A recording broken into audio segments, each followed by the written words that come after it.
Yo boys, FaZe Doritos here. Decided to make an updated Affliction Warlock Dragonflight guide. I haven't made one of these in a while. Right now, I'm currently the rank 1 or 2 Afflock on the ladder.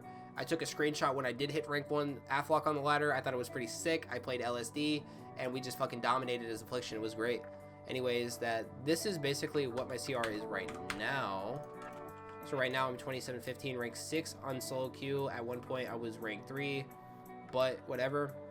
I just recently started pushing solo shuffle because I realized it's good for my channel and stuff. But I'm 2465 in the ladder right now, and this is the build that I'm currently running. Doom Blossom, I'm running Dark Harvest. These two talents are really awesome. Dark Harvest gives you the haste, Soul Eater's Gluttony resets your soul rot so you can live longer.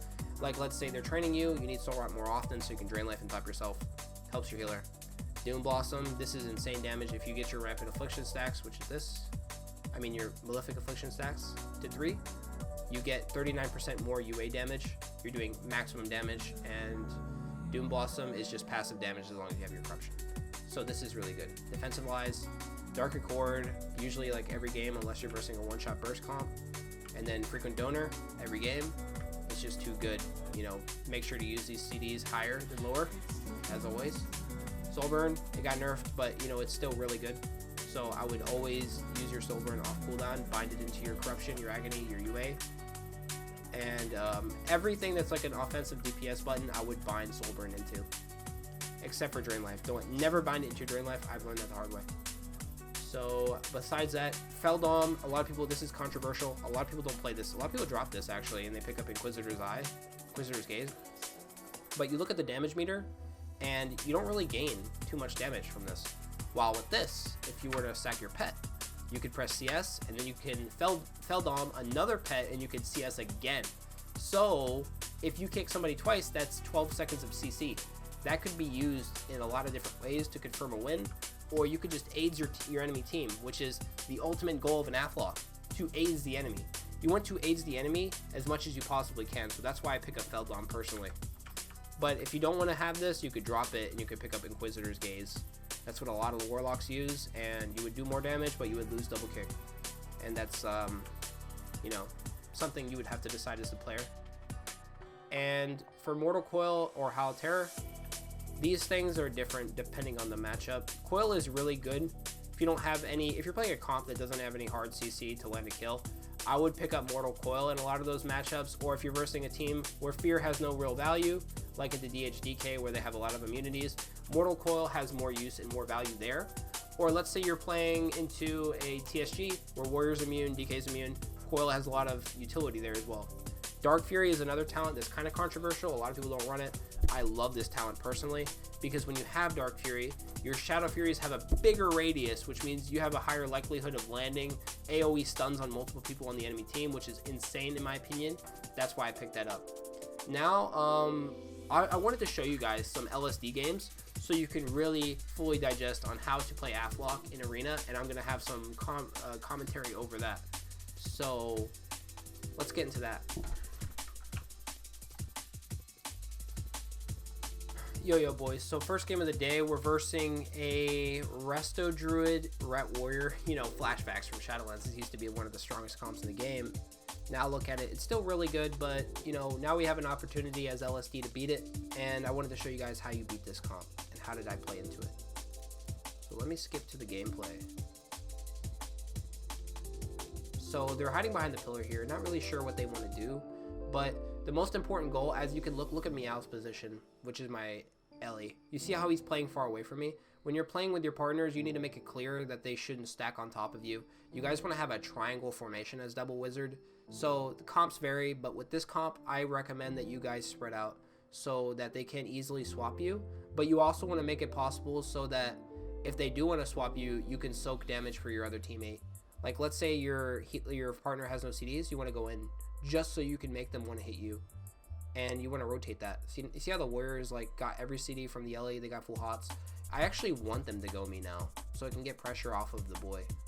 So here they are, they're running away on their CDs, which is, in my opinion, this is not a good thing to do, but they decided to do it. So now we're just like pumping them and they start rotting. You want to always make sure that you have dots on the healer at all times. Like whenever you see a healer in our line, there we go, boom. You see how I get soul swap instantly on that? You want to do that always. Now I'm just rapturing to get my 3 stacks. He stuns me. I think about trinketing, but he doesn't go for a clone, so I don't trinket. I fake that guy's kick. Also, using Drain Soul to fake kicks is really nice, and when you have precog, you want to Soul Rot and Drain. You'll get a big heal off of it, and you do a lot of damage when you're draining as well. Drain life, you see I got a proc for my Rapture, and I'm probably going to use it off CD once I get around the corner, just so I can exhaust it. And you want to make sure you use them, just so you don't lose your stacks. I didn't use them there, unfortunate, but when you guys play, make sure you keep track of that. And after this video, I just remembered that I should make a weak ore. I should definitely make a weak ore for that stack, so I can really keep an eye out for it. So I appreciate you guys for telling me to make a video about this, because now I have ideas to improve my own gameplay, which is fucking sick. So now the warrior's on top of me. I'm trying to fake his kick. There you go. I faked the warrior's kick. And now I'm going to press Soul Rot and Drain. Double Drain, killing them here. Healer's already half mana. We're winning this game. Whenever you see the healer's mana bar ooming, you're winning. And you see how I forced a trinket? You guys want to get good at that. I coiled his Trink in like a god. You know what I'm saying? I fucking coiled the Trink. I knew he was going to do that shit.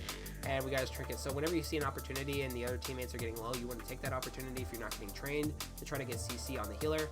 And then we Shadow Fury, Drain, and he dies. Remember, boys, that's how you want to play the game as an Afflock. You want to make pressure happen. You want to be annoying to the enemy healer. You want to make your presence known on the battlefield. You want people to know that you're there, and they need to be scared of you, and they need to stop you. Because if they're not doing that, then you're not doing anything as a Warlock. You need to be a control wizard and not just a damage bot. Remember that, guys. So let's go into the next game here. Jungle. Don't remember if we won this or not. I really don't remember this game. But let's see. So we full dot. I tried to fake his kick on fear. Didn't get it. Full dots on everything. Draining. Now I'm trying to dot the Feral Druid. And trying to cast Shadow Fury. Full fear on the healer. Half fear on the healer. Fake this kick. And I'm just draining. You want to make sure that when you're versing a druid, you don't want to stack on top of your partner, but to be honest, on this map, it's kind of hard to do that. Because you're playing on Blade's Edge, which is a one-dimensional bridge. You're just all on the bridge, so it's really hard to stop yourself from stacking. But it's going to happen nonetheless. So just remember that, guys. This is not like one of the best maps that you could have as a UA lock, but you got to deal with what you got. So I start trying to run away from the priest. Probably should have stacked on my port, but I wanted to get away from the druid so our druid can drink. It's also not a good idea to stack on your druid, so positioning is also very important when you're playing double wizard. Now their druid's out, which is really nice, so I can stay back here by my port without being annoying. And now I get UAs on everything, trying to get UAs on the pet. I realize that killing the pet is also a big thing here, so I try to kill the pet. I'm drain lifing on the pet, you know, getting a shield from that. Making a gate backwards so I have defensive to get away and get to Mo, which is my healer. So now I'm just walking back, trying to remake a portal. I made a portal back, and now I'm running back in. So Meow's taking damage here. I press Shadow Fury. I get a double Shadow Fury with the pets and the Feral Druid, and I start free casting after the fear. I gave the boy enough PL, so now I'm starting to do damage. Press Howl. Also into this matchup, Howl is really good instead of Quail. This is a matchup where Howl is really nice. Because if you run Howl, you can fear the pets when he has Bestial Wrath, which is a good counter to his CD. So remember that, guys. So yeah, I'm grounding up, so I'm free casting. I'm just pumping. I have a kick there. He juked me with penance. He actually canceled his penance, which is really interesting. A lot of priests don't do that, so that's one thing to keep in mind, that people can't do that. But I did press kick there. I was playing a very offensive build. There's two ways that you could play this. Like, me personally, I just wanted to rely on my Ellie Shaman to ground the traps so I could be more offensive with CS. So I played CS while he played just ground, you know. So we won the game here. We killed the priest. The thing is, guys, what you need to remember is if the priest is standing in your face, like literally in your face, that means he's not respecting you. You need to make the enemy respect you in any ways that you can. So if that means either getting a CC setup rotation on him, but as UA, in my opinion, the best way to counteract that is to do damage. Never think about the game as you're trying to just CC. You want to think about the game in different ways. You want to think about like, hey, I can kill him here, or hey, he's far away from his team, maybe I CC him. Just remember that you have the objective to kill the enemy and not to prolong the game. Because as an Afflock, a lot of the times you can't live to prolong the game because, you know, dampening games don't always go into your favor. So just remember that, guys. And now we're versing, this is actually one of the hardest comps for us. throughout the season, throughout like multiple sessions that I've played with my boys, we found out that anything with an assassination rogue is probably maximum difficulty. So I don't even remember if we win this game or not. But I could show you guys some tips on how we could have played this better. If we do lose this, I could talk about like how we could have played it better, and it would help me and it would help you guys as well. So let's just watch this game and see what happens. So the rogue goes in, looks like he's trying to set up a kitty. There he goes. Also guys, you see how my omnibar tracks kitty shot? Really important to track kitty shot, psychic core, and silence, so you know when their goes are happening. So there we go, the rogue is swapping off of that. He's trying to spread his bleeds. Assassination rogues like to spread their bleeds on everything to make more pressure happen. Just remember that, and it makes the rogue able to like swap with kitty freely. So here they go, they send damage, they send Typhine without kitty shot. That's why we're able to like counteract that go. So now I get UA up on the priest, and UA on the rogue. I'm pressing fear now, and I don't think that was the best fear that I could have done. I feel like fear there would have been better, like waiting for the kitty shot, but it's okay. We live and we learn, right guys? So now the paladin is full dotted, which is perfect, but he's playing melee wings, which means, you know, they don't take any damage. So the paladin did I fake his kick, and I just start spamming rapture. Looks like he blinded light over there. Was that blinding light? I gotta see that again. Yeah, he did. He blinding lighted. It was weird. He runs away. Looks like he tries to blinding light Mo. But, oh, Mo melded the blinding light. What a legend. What an absolute legend. That's actually insane. So our healer melded the blinding light like a legend. He bear charges the guy in our line like a god. And he Ursa Vortex the rogue back, which is really cool. Now we got full dots on him and he's dying. So that's the benefit of playing with one of the most insane healers in the game, Mo. He's a god tier rank 1 druid. It's great to be playing with a guy like that, and he's a chill dude. So it's always good to be playing with partners that are good and also chill at the game. So now the Pally's on top of me trying to spam damage and heals. I don't trick it because I know that if I trick it, then they could swap me with Kitty. So you want to be defensive always when you're versing this, unless you 100% know the game is over if you get like a trinket CC or something there. So now we're just stacking them, dogpiling them. I get Soul Rod, triple Soul Rod and everything, and I Drain Life, which is insane for us, big damage. And now I'm Drain Souling. Looks like they want to make a swap now. The rogue runs away from me. And then they realize they want to come back to me, which is fine. I just Dark Pact. Yep, there we go, Dark Pact. I don't wall because our healer's on CC. Remember, guys, you want to pay attention to what your healer's doing, where he's standing, so you know you're fine or not fine. A lot of the times, if it's like a split-second decision, you have to make the decision like an executive decision. And you have to realize that, like, hey, my healer can't react quick enough to help me here, so I need to, like, worry about myself here. So I start running away, I Drain Life. I play really risky here. I don't press wall because I don't see Siphene. I realized I needed to run for a second. So now there's the Siphene.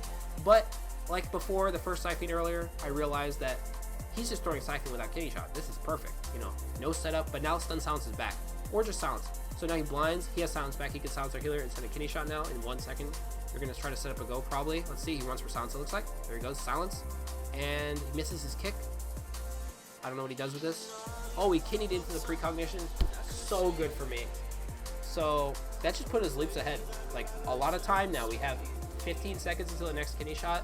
And he has Siphene coming up too. But he doesn't have Silence for 25 seconds. So if he decides to send a go with no Silence, no blind, well, now he doesn't have any CC to like cover it. He could send Siphene now if he wanted to. But they're probably not going to kill it. Yeah, he sends Siphene off CD with no kitty shot, which is really good for us. The rogue pops cloak.